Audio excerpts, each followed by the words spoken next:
Hello YouTube! Today we're going to be talking about rotational kinetic energy.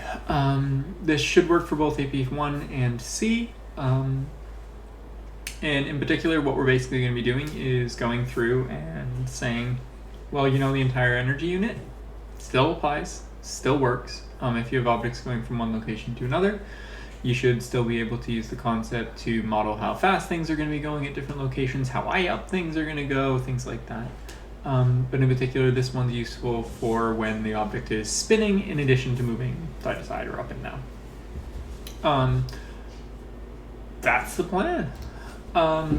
So ideally, end of the day, you should be able to model the motion of objects that start spinning or stop spinning in particular. I'd add that it's also really good for things that are moving from one place to another. And same as energy.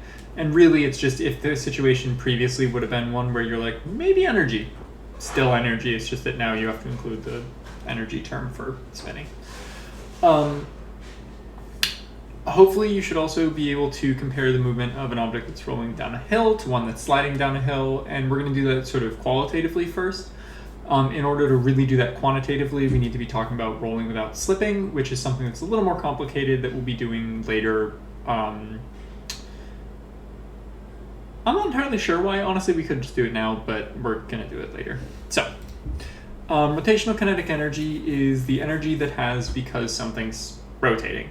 In particular, if something is rotating, then that means that it will be able to change its environment because it's spinning. If it hits something because while spinning, it'll like slow down the spinning. And so that's storing up energy. That sort of has a weird double meaning. It means that if something is moving sideways and it's spinning, it has more energy than if it was just moving sideways. That sideways motion was called translational kinetic energy. So if it's going from one place to another, it'll have translational kinetic energy. The rotational kinetic energy will be from spinning, and that'll be on top of that. Somewhat predictably, the faster the object spins, the more kinetic energy it's going to have from spinning. And the bigger the moment of inertia is, remember, it's not just about the mass now, it's about the mass and the shape. If there's more mass, or if their mass is located further away from the pivot or the center location that is spinning, that will also mean that the object has more energy. One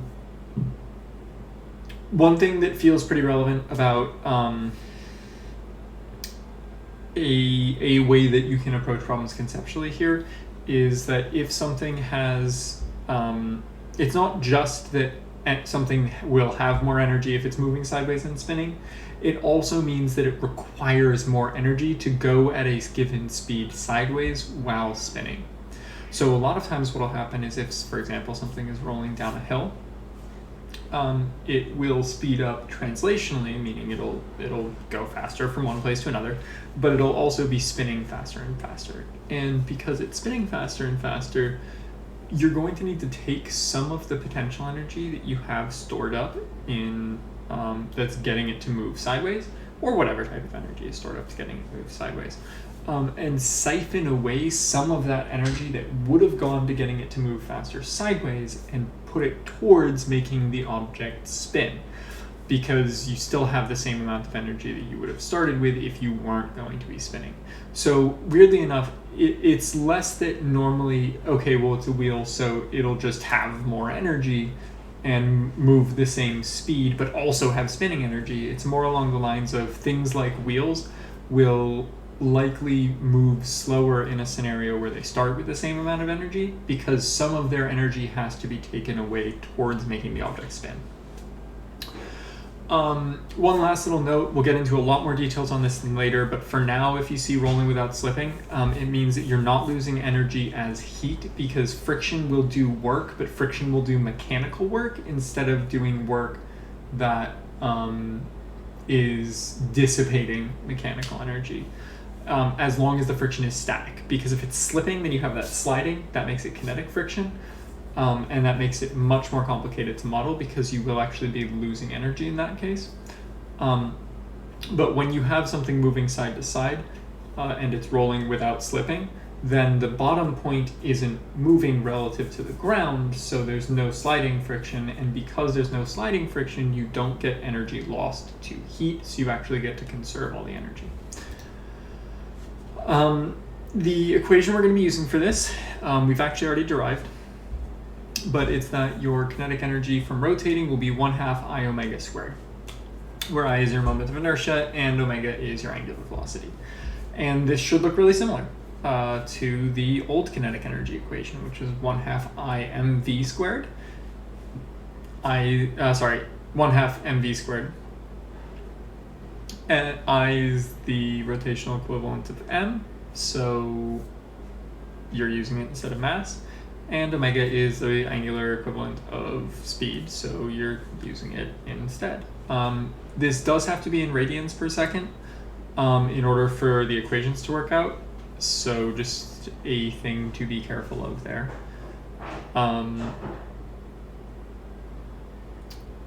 When you then want to calculate work, the ideas still are viable.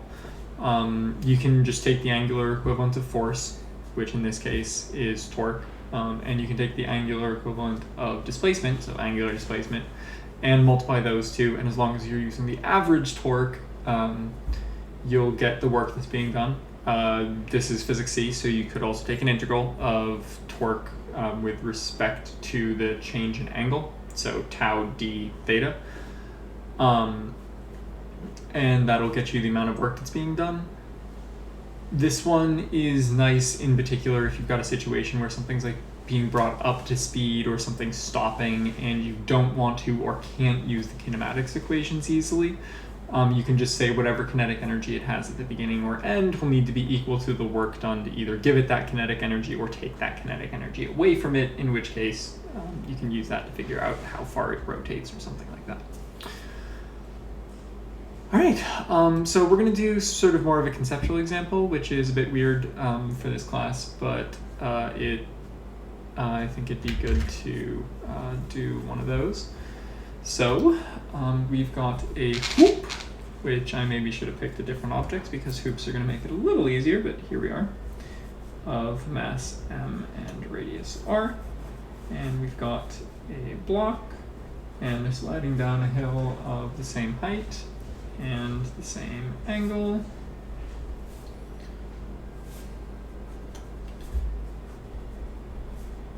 And we want to get them to the bottom. This one's got some coefficient of friction. This one's got no friction. And we are asked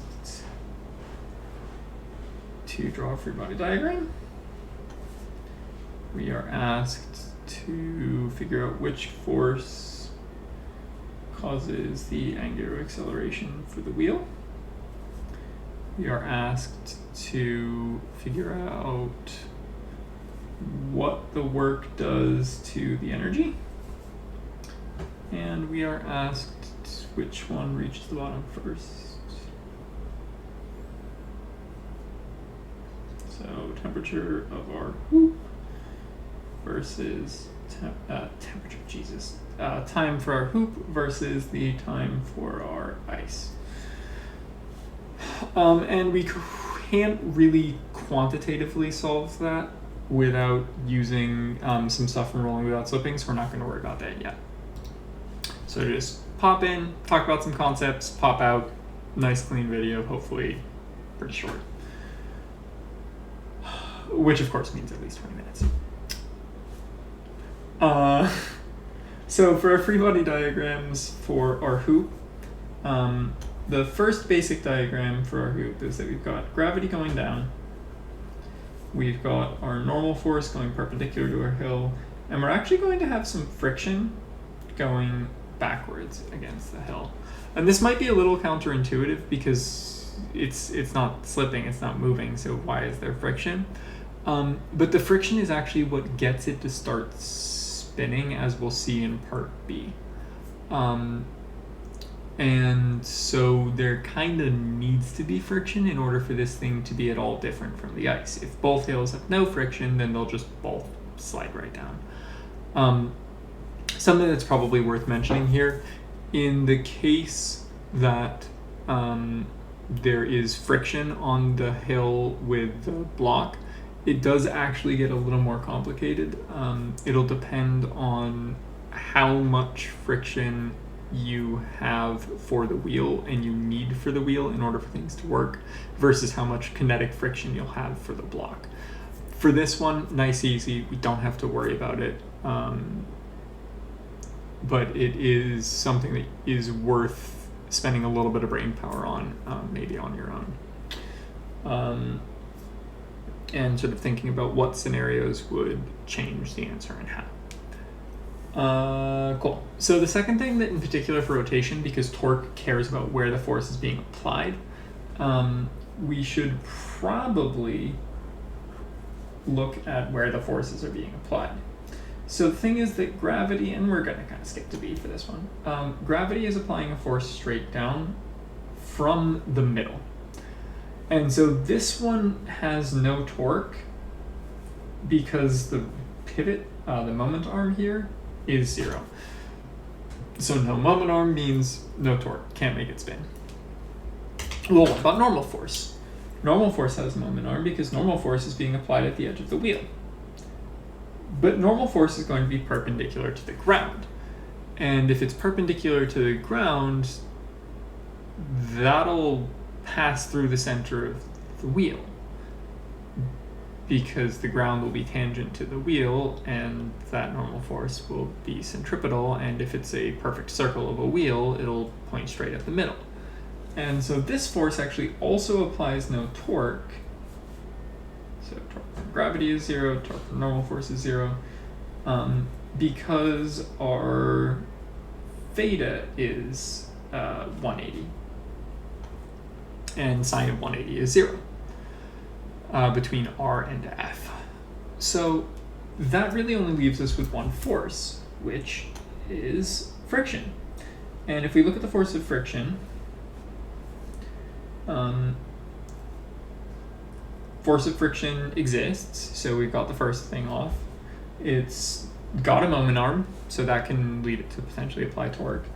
And theta for this is actually going to be 90 because it's going to be a force applied at the edge of a circle going tangentially, so 90-degree angle.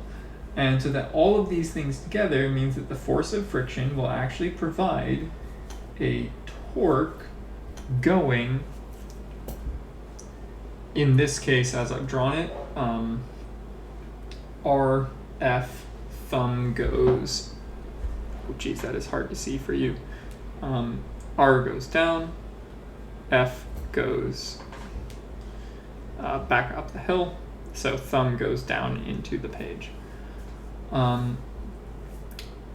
So we've got a negative torque on this object.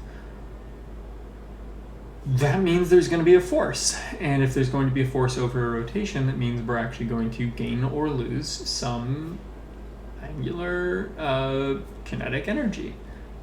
So that's kind of our answer for C.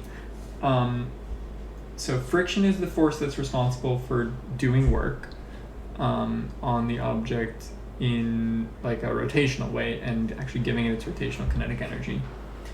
And as a result, the work from friction turns potential energy into rotational kinetic energy by providing this torque. And so what's basically happening here is that for the hoop, we've got our mechanical energy at the beginning, which is initially potential energy. And that potential energy is getting divided up into a ratio that we don't actually know or know how to prove yet. And some of it is going to become rotational kinetic energy, and some of it is going to become translational kinetic energy. But if we go back to the beginning for the ice block and walk through the same process, the ice block's got no friction. So mg, Fn. Fn does no work because it's moving, it's perpendicular to the direction of motion. Gravity is going to do some work, and gravity is a conservative force. So for this one, because it's not spinning, it starts with the same energy, the work is just pumping it directly into translational kinetic energy.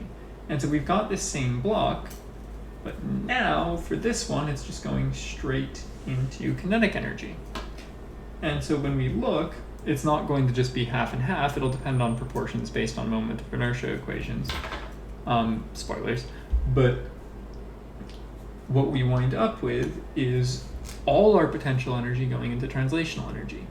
And so what this means is that at every point along the way, the block of ice has more kinetic energy because none of its kinetic energy is getting taken away into rotational kinetic energy. And so at every point along the way, our block winds up going faster because it doesn't have to spend any of its mechanical energy anywhere other than making the block move sideways. So the ice always has more kinetic energy. So the ice is always moving. I should say also percent more kinetic energy. The mass would drop from this equation, so we don't really have to worry about it, but just in case. So the ice is always moving proportionately faster, translationally, for the same distance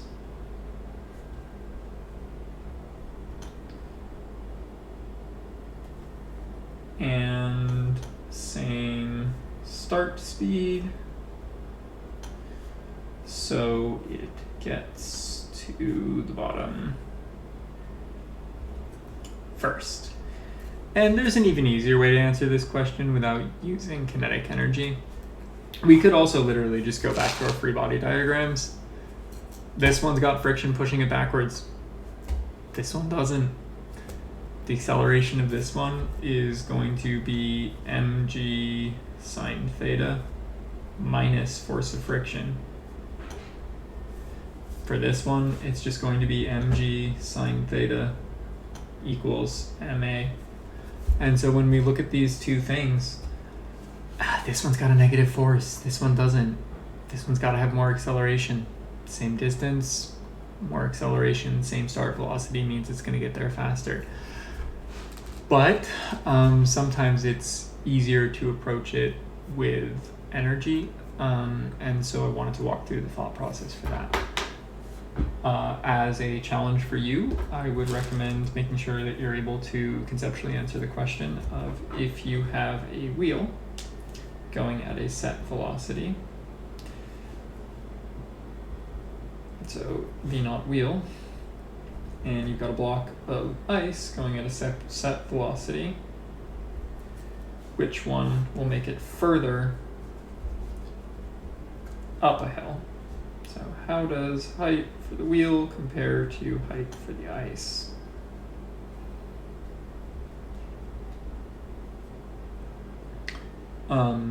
If there is friction for the wheel and no friction for the ice. In particular for that one, I'd say start thinking about energy, think about where that energy is going to go, think about what energies they have at the beginning, think about what energies they have at the end. Goodbye, YouTube.